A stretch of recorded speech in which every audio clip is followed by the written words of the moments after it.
कि देश को आजाद कराने के लिए, अंग्रेजों को इस देश से भगाने के लिए महात्मा गांधी जी को, कस्तूरबा गांधी को छोड़ने की जरूरत नहीं पड़ी। छोड़नी पड़ी क्या?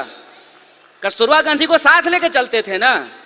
और एक आज के प्रधानमंत्री हैं, कहते हैं कि हमको देश की सेवा करने के लिए पत्नी छोड़ना पड़ा। हाय रे बेईमानी। मेरी एक दोस्त है, उसने मुझे कहा एक दिन कि मुझे मोदी जी बहुत पसंद हैं। हमने कहा कि तुमको हम ना पसंद हैं यह बात कोई दिक्कत नहीं है, लेकिन तुमको अगर मोदी जी पसंद हैं तो एक बात हम तुमको कहना चाहते हैं, ईश्वर करें कि तुमको मोदी जैसे ही पति मिले। जो महिलाएं ये कह रही थी कि बृजभूषण जी ने कुछ नहीं किया, रह पाएंगी बृजभूषण के साथ? जीवन बिता पाएंगी उसके साथ? अमेरिका कहता है ना कि हम दुनिया का सबसे मॉडर्न देश हैं, मॉडर्निटी का ठेकेदार हैं। अमेरिका में आज तक कोई महिला राष्ट्रपति नहीं बन पाई है, और हमारे यहां महिला राष्ट्रपति बनी, और उसी आधार पे भाजपा को कहने का यह हक मिला कि हम एक आदिवासी को राष्ट्रपति बना रहे हैं। कि एक आदिवासी को अगर इस देश का राष्ट्रपति बनाया गया है, तो मणिपुर में जब अत्याचार हो रहा था तो माननीय राष्ट्रपति ने अपने मुंह पे क्यों चुप्पी साध रखी है? कि नेताजी आने वाले हैं तो 4 महिला को बुला करके वंदे मातरम गवा देते हैं। हम गुलदस्ता नहीं हैं कि भीड़ में जो है आप आगे में 4 लोगों को बिठा करके हमको सजा दीजिएगा। हम तेज पत्ता हैं कि बिरयानी में ऊपर से डाल दीजिएगा और जब खाने लगेगा तो निकाल दीजिएगा। सारी जो एंकर हैं वो टीवी पे क्या कर रही हैं? वो कह रही हैं कि मणिपुर पे आप बोल रहे हैं, राजस्थान पे नहीं बोल रहे हैं। अरे राजस्थान क्या, दुनिया के किसी कोने में अगर महिलाओं के ऊपर कोई अत्याचार होगा तो बिना किसी राजनीतिक लाग लपेट के उसके ऊपर सवाल खड़ा करेंगे, उसके खिलाफ बोलेंगे, यह हमारा हक है। धन की देवी लक्ष्मी है, विद्या की देवी सरस्वती हैं। तो धन की देवी जब लक्ष्मी थी तो राइट टू प्रॉपर्टी का अधिकार क्यों नहीं दिया गया? यह प्रश्न पूछना चाहिए ना। जब विद्या की देवी सरस्वती हैं तो महिला और पुरुष को पढ़ने का अधिकार क्यों नहीं दिया गया? जो ये कहता है निर्भया कांड के दौरान कि अगर वो उस बलात्कारी को भैया भैया कह करके माफी मांगती तो उसकी जान बच जाती, उसी मानसिकता के लोग जब आज सत्ता में बैठे हुए हैं, तो आपको लगता है कि निर्भया के न्याय के लिए जो कानून आया वो कानून बन पाता? वो कानून इसलिए बन पाया क्योंकि कांग्रेस का नेतृत्व सोनिया गांधी के हाथ में था। इस बात को याद रखिएगा। हमारा मानना है कि मौजूदा वक्त में समाज का कोई ऐसा तबका नहीं है जिसको अपनी लड़ाई सिर्फ अपने लिए और सिर्फ अपने दम पर लड़ने की जरूरत है। हम जिस दौर में हैं, जिस वक्त में हैं, उसमें हर डिस्कोर्स में एक इंटरसेक्शनैलिटी है। इंटरसेक्शनैलिटी कहने का मतलब यह है कि अगर हम सुरक्षा की बात करें तो सुरक्षा किसी एक तबके की नहीं, पूरे समाज की जरूरत है। अगर हम गरीबी उन्मूलन की बात करें तो यह किसी एक जेंडर के लिए नहीं, बल्कि यह सभी जेंडर पे लागू होता है। और अगर हम किसी भी तरह का समूह उसको ट्रेस करने की कोशिश करें सोसाइटी में, तो हम उसमें एक इंटरसेक्शनैलिटी को देखते हैं। इसीलिए हमारा मानना है कि आज के वक्त में जो आंदोलन अलग अलग हो रहे हैं, उन आंदोलनों को मिलाने की जरूरत है, उनको इकट्ठा करने की जरूरत है। मतलब विद्यार्थियों का आंदोलन है, लेकिन वो महिला अधिकारों का भी आंदोलन होना चाहिए। किसानों का आंदोलन है, लेकिन वो महिला सम्मान का भी आंदोलन होना चाहिए। इस देश में चाहे आदिवासी आंदोलन हो, दलित आंदोलन हो, विद्यार्थी आंदोलन हो, किसान आंदोलन हो, मजदूर आंदोलन हो, किसी भी राजनीतिक दल के जितने भी फ्रंट हैं, जैसे अगर हम अपनी पार्टी भारतीय राष्ट्रीय कांग्रेस की बात करें तो हमारा विद्यार्थियों का फ्रंट है एनएसयूआई, नौजवानों का फ्रंट है यूथ कांग्रेस, महिलाओं का फ्रंट है महिला कांग्रेस, किसानों का फ्रंट है किसान कांग्रेस। हमारा मानना है कि इन सारे फ्रंट को एक साथ मिल करके, एकजुट होकर के ऐसे काम करना चाहिए जैसे लोकतंत्र के 4 स्तंभ होते हैं, हम सबको एक एक स्तंभ के रूप में काम करना चाहिए, मिलकर के काम करना चाहिए। इसीलिए आज जब मैं आपके बीच यहाँ मौजूद हूँ तो भाषण देने के लिए नहीं आया हूँ। हम आपकी हर कार्रवाई में कंधे से कंधे मिला करके दोनों फ्रंटल जो है मिल करके काम करें, और जो देश के सामने चुनौतियां हैं जिसके बारे में हमारे राष्ट्रीय अध्यक्ष ने भी बताया, महिला कांग्रेस की राष्ट्रीय अध्यक्ष नेताजी ने भी बताया, हमारे ट्रेनिंग प्रोग्राम के सचिन जी ने भी बताया, जो भी स्पीकर आ रहे हैं जो हमको मौजूदा समय में चुनौतियों के बारे में बता रहे हैं, इन चुनौतियों में हमको मिलकर के काम करने की जरूरत है। और हम अपनी पार्टी के भीतर, संगठन के भीतर एक ऐसा माहौल पैदा करें कि समाज के हर तबके के लोग बड़ी सहजता से हमसे जुड़ सकें, हमारे बीच आ सकें। क्योंकि अगर हम विद्यार्थी आंदोलन की बात करें तो जो महिलाएं हैं, जो लड़कियां हैं, वो आधी आबादी है।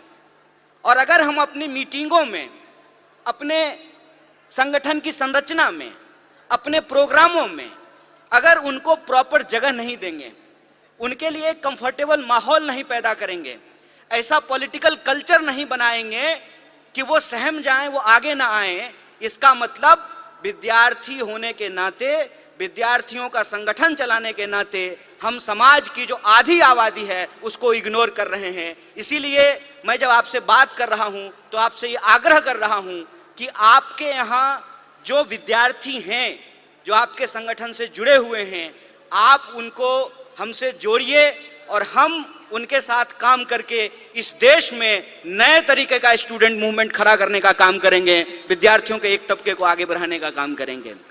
जैसा कि आप सब लोग जानते हैं कि अभी हमारी पार्टी का एक कार्यक्रम आया है कि कैसे नौजवान यूथ जो विमेन लीडर है उसको नर्चर किया जाए। उसके लिए इंदिरा फेलोशिप की शुरुआत की गई है। हमको लगता है कि अलग अलग तरह का जो हमारा फ्रंट है, उस फ्रंट को आपस में मिल करके एकजुट होकर के काम करना चाहिए और इस एकता को हम आगे बढ़ा सकें, उस कंफर्टेबल माहौल को हम लोग तैयार कर सकें जहां महिलाएं राजनीतिक कार्यक्रमों में आने से घबराएं नहीं, उनको डर ना लगे, ऐसा पॉलिटिकल कल्चर हमको एस्टेब्लिश करना चाहिए। क्योंकि सवाल आज हमारे सामने एक बहुत ही गंभीर है। गंभीर सवाल यह है कि आपको कुछ चीजों को बड़ी बारीकी से देखने और समझने की जरूरत है। ऐसा नहीं है कि हमारे देश में महिला प्रधानमंत्री नहीं हुई, हमारे देश में महिला राष्ट्रपति नहीं हुई, हमारे देश में लोकसभा की स्पीकर नहीं हुई, गवर्नर नहीं हुई, मेयर नहीं हुई, चीफ मिनिस्टर नहीं हुई, ऐसा नहीं है।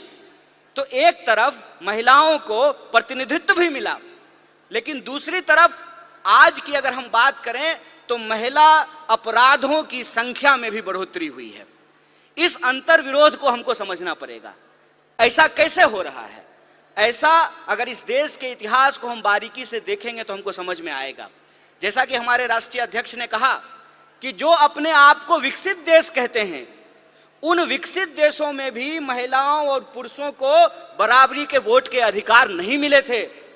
अमेरिका में 1 पर्सन 1 वोट के लिए एक बहुत बड़ा आंदोलन किया गया था, लेकिन ये हमारे पुरखों की देन है, जो हमारे फाउंडिंग मदर्स एंड फादर्स हैं, उन्होंने इस तरीके का संविधान बनाया कि आजादी के साथ ही हमको वोट का अधिकार मिल गया। आप लोगों को यह बात जाननी चाहिए कि हम नाम तो लेते हैं डॉक्टर बाबा साहब भीमराव अंबेडकर का, उनका योगदान है इस देश के संविधान को बनाने में, लेकिन अगर आप संविधान सभा को देखेंगे तो 15 महिलाएं भी उस संविधान सभा की सदस्य थी, जिन्होंने अपने विचार रखने, अपने सलाह दिए, जिससे यह संविधान बनकर के तैयार हुआ।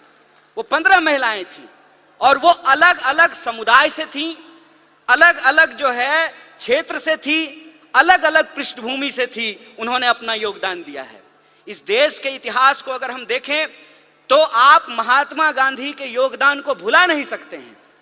सबसे ज्यादा जो एंटी कॉलोनियल मूवमेंट पूरी दुनिया में हुआ, महिलाओं को आंदोलन से जोड़ने का काम अगर किसी व्यक्ति ने किया तो उस व्यक्ति का नाम महात्मा गांधी है। और आप देखिए कि देश को आजाद कराने के लिए, अंग्रेजों को इस देश से भगाने के लिए महात्मा गांधी जी को कस्तूरबा गांधी को छोड़ने की जरूरत नहीं पड़ी। छोड़नी पड़ी क्या? कस्तूरबा गांधी को साथ लेकर चलते थे ना। और एक आज के प्रधानमंत्री हैं, कहते हैं कि हमको देश की सेवा करने के लिए पत्नी छोड़ना पड़ा। हाय रे बेईमानी। मेरी एक दोस्त है, उसने मुझे कहा एक दिन कि मुझे मोदी जी बहुत पसंद हैं। हमने कहा कि तुमको हम ना पसंद हैं यह बात कोई दिक्कत नहीं है, लेकिन तुमको अगर मोदी जी पसंद हैं तो एक बात हम तुमको कहना चाहते हैं, ईश्वर करें कि तुमको मोदी जैसे ही पति मिले। दूर से बात बहुत अच्छा लगता है, अपने पे जब अगर बात आ जाए तो उसका असर समझ में आने लगता है। आप मुझे बताइए, जो महिलाएं ये कह रही थी कि बृजभूषण जी ने कुछ नहीं किया, रह पाएंगी बृजभूषण के साथ? जीवन बिता पाएंगी उसके साथ? हमारे समाज में जो आज हो रहा है उसको हमको बहुत गंभीरता से समझने की जरूरत है। जो अधिकार हमको एक एक करके बिना लड़े मिल गए, इस देश में समान वोट के अधिकार के लिए कोई महिला आंदोलन नहीं हुआ। जब संविधान लिखा जा रहा था तो वोट का अधिकार दे दिया गया। इस देश में संविधान सभा में 15 महिलाएं शामिल होंगी, इसके लिए कोई आंदोलन नहीं हुआ। महात्मा गांधी ने अपने इनिशिएटिव से, उस वक्त जो है हमारा अखिल भारतीय महिला संघ नहीं था, महिला कांग्रेस नहीं था उस वक्त, लेकिन गांधी जी ने महिलाओं को घर से निकाल करके अपने आंदोलन में शामिल कराया। और आप जानते हैं, शराबबंदी के खिलाफ जो पिकेटिंग का आंदोलन होता था वो पूर्ण रूप से महिलाओं का आंदोलन था। महिलाएं जाती थीं और शराब की दुकानों को बंद कराती थी। महिलाओं को राजनीति की मुख्य धारा में लेकर के आए, ये एक प्रोग्रेसिव सोच थी। प्रोग्रेसिव सोच के चलते संविधान सभा का ऐसे निर्माण हुआ जिसमें महिलाओं के प्रतिनिधित्व को सुनिश्चित किया गया। और यह प्रोग्रेसिव डेमोक्रेसी थी कि अमेरिका में आज तक, अमेरिका कहता है ना कि हम दुनिया का सबसे मॉडर्न देश हैं, मॉडर्निटी का ठेकेदार हैं, अमेरिका में आज तक कोई महिला राष्ट्रपति नहीं बन पाई है। और हमारे यहां महिला राष्ट्रपति बनी और उसी आधार पे भाजपा को कहने का यह हक मिला कि हम एक आदिवासी को राष्ट्रपति बना रहे हैं। बोलिए, लेकिन प्रश्न यह है आज हमारे सामने कि एक आदिवासी को अगर इस देश का राष्ट्रपति बनाया गया है तो मणिपुर में जब अत्याचार हो रहा था तो माननीय राष्ट्रपति ने अपने मुंह पे क्यों चुप्पी साध रखी है? यह राजनीतिक चुनौती है। इस राजनीतिक चुनौती को हमको समझना पड़ेगा और हम यह बात समझें कि विंग बनाने का यह मतलब नहीं होता है कि हम गुलदस्ता हैं, कि नेताजी आने वाले हैं तो 4 महिला को बुला करके वंदे मातरम गवा देते हैं। हम गुलदस्ता नहीं हैं कि भीड़ में जो है आप आगे में 4 लोगों को बिठा करके हमको सजा दीजिएगा। हम तेज पत्ता हैं कि बिरयानी में ऊपर से डाल दीजिएगा और जब खाने लगेगा तो निकाल दीजिएगा। यह प्रतिनिधित्व का सवाल है। प्रतिनिधित्व के सवाल को हमको सीरियसली लेना पड़ेगा और अगर हम सीरियसली लेते हैं तो प्रश्न आता है पॉलिटिकल कल्चर का। आपने देखा, सारी जो एंकर हैं वो टीवी पे क्या कर रही हैं? वो कह रही हैं कि मणिपुर पे आप बोल रहे हैं, राजस्थान पे नहीं बोल रहे हैं। अरे राजस्थान क्या, दुनिया के किसी कोने में अगर महिलाओं के ऊपर कोई अत्याचार होगा तो बिना किसी राजनीतिक लाग लपेट के उसके ऊपर सवाल खड़ा करेंगे, उसके खिलाफ बोलेंगे, ये हमारा हक है। आप ये व्हाट अबाउट रीच कर रहे हैं। आप ये दिखाने की कोशिश कर रहे हैं कि चोरी हो जाना, डकैती हो जाना और बलात्कार हो जाना एक है, नहीं है एक। किसी का पर्स मारा गया और किसी के साथ बलात्कार हुआ, ये दोनों अपराध एक है क्या? जो सर्वाइवर होते हैं उनकी पूरी जिंदगी जो खराब हो जाती है। सवाल सिर्फ शरीर का नहीं है, सवाल उनकी मानसिकता का है, सवाल साइकोलॉजी का है। इस बात को हमको समझना पड़ेगा और ये दोनों अपराध को मिलाने, कोई दोनों अपराध को एक बनाने की कोशिश कर रहे हैं। हमको इसकी गंभीरता को समझना पड़ेगा। हमको इस गंभीरता को समझना पड़ेगा कि यह सब कुछ आ कहां से रहा है, उसके पीछे की मानसिकता क्या है। और हमारे राष्ट्रीय अध्यक्ष ने भी यह बात कही और सचिन जी भी ने अपनी बात में इस बात को कहा कि हम मानते क्या हैं, हम सोचते क्या हैं। अगर हम ये सोचते हैं, हमारे सोच में है कि धन की देवी लक्ष्मी है, विद्या की देवी सरस्वती हैं, तो धन की देवी जब लक्ष्मी थी तो राइट टू प्रॉपर्टी का अधिकार क्यों नहीं दिया गया? यह प्रश्न पूछना चाहिए ना। जब विद्या की देवी सरस्वती हैं तो महिला और पुरुष को पढ़ने का अधिकार क्यों नहीं दिया गया? यह जब हम सोचेंगे तब हमको समझ में आएगा कि आजादी गिफ्ट में नहीं मिला है, नागरिकता का अधिकार गिफ्ट में नहीं मिला है, राजनीति में शामिल होने का अधिकार गिफ्ट में नहीं मिला है। जो लोग उस वक्त आंदोलन को चला रहे थे, ये उनकी सोच थी कि अगर हमारी महिलाओं के पास पहनने के लिए साड़ी नहीं है। जब कस्तूरबा के साथ गांधी गए चंपारण, तो कस्तूरबा से गांधी ने पूछा कि ये बताओ कि हमारे प्रोग्राम में महिलाएं क्यों नहीं आती हैं? तो कस्तूरबा ने बताया कि इतनी ज्यादा गरीबी है कि बाहर जाने के लिए एक ही साड़ी है, सारी महिलाएं एक बार बाहर नहीं निकल सकती हैं, तो सारी महिलाओं को छोड़ करके कोई एक बाहर नहीं आना चाहता है। और एक कहानी बोल करके मैं अपनी बात को समाप्त करूंगा, उससे आप वस्तु स्थिति को अपने आप समझ जाएंगे। एक बार मेरे घर में शादी थी, सारे मर्द को बारात जाना था। ये आज शुरू हुआ है कि अब जो है बेटे की शादी में मां भी बाराती बनती है और बहन भी बाराती बनती है। पहले ये नहीं होता था। मेरे बचपन में जो मुझे याद है कि जब शादियां होती थी घरों में तो सारे मर्द चले जाते थे और सारी औरतें रुक जाती थी। मेरी तबीयत खराब थी और मैं उस दिन जो है बारात में नहीं जा पाया। बुखार था बहुत तेज और घर में मैं सो रहा था। कुछ देर के बाद मैंने ये देखा, जब बारात चली गई है तो हमारे घर में गाने की आवाज आ रही है, थालियां बज रही हैं, ढोलक बज रहा है और लोग गा रहे हैं, नाच रहे हैं। कौतूहलता बस, आउट ऑफ क्यूरियोसिटी, मैं जाकर के चुपचाप दरवाजे के पास जाकर के देखने लगा और मुझे इतना आश्चर्य हुआ कि जिस मां ने मुझे 9 महीने पेट में रखा, अपनी एक एक सांस दी, खून दिया, पसीना दिया, 9 महीने पेट में रख करके पैदा किया, रोज खाना खिलाया, पखाना साफ किया, पढ़ाया लिखाया, वो मेरी मां गाती है ये मुझे मालूम ही नहीं था। वो मेरी बुआ जिसकी गोद में मैं पला, वो बुआ जो है डांस करती है मुझे पता ही नहीं था। और वो जो एक फोक कल्चर है, वो फोक कल्चर इतना मजबूत है कि वो वक्त मिलता था महिलाओं को अपने भीतर के श्रृंगार को प्रकट करने का, अपने भीतर के प्रेम को प्रकट करने का। जिस समाज में आपको आपकी भावना प्रकट करने का अधिकार नहीं हो, उस समाज में महिलाओं को राजनीति में लेकर के आना एक चुनौतीपूर्ण कार्य है। और हम जितना आगे बढ़ रहे हैं, यह जो विचार वाली बात है, जो ये कहता है निर्भया कांड के दौरान कि अगर वो उस बलात्कारी को भैया भैया कह करके माफी मांगती तो उसकी जान बच जाती, उसी मानसिकता के लोग जब आज सत्ता में बैठे हुए हैं, तो आपको लगता है कि निर्भया के न्याय के लिए जो कानून आया वो कानून बन पाता? वो कानून इसलिए बन पाया क्योंकि कांग्रेस का नेतृत्व सोनिया गांधी के हाथ में था। इस बात को याद रखिएगा। यह प्रतिनिधित्व का सवाल है, यह नेतृत्व का सवाल है कि अगर नेतृत्व इस देश में इंदिरा गांधी के हाथ में रहा, नेतृत्व सोनिया गांधी के हाथ में रहा, तो महिलाओं को आगे बढ़ने का हक मिला। और नेतृत्व आज एक ऐसे आदमी के हाथ में है जो पत्नी छोड़ करके भाग गया, तो महिला अधिकार का क्या होगा, इसको आप बखूबी समझ सकते हैं। इसीलिए मैं पॉलिटिकल कल्चर की बात कर रहा हूं।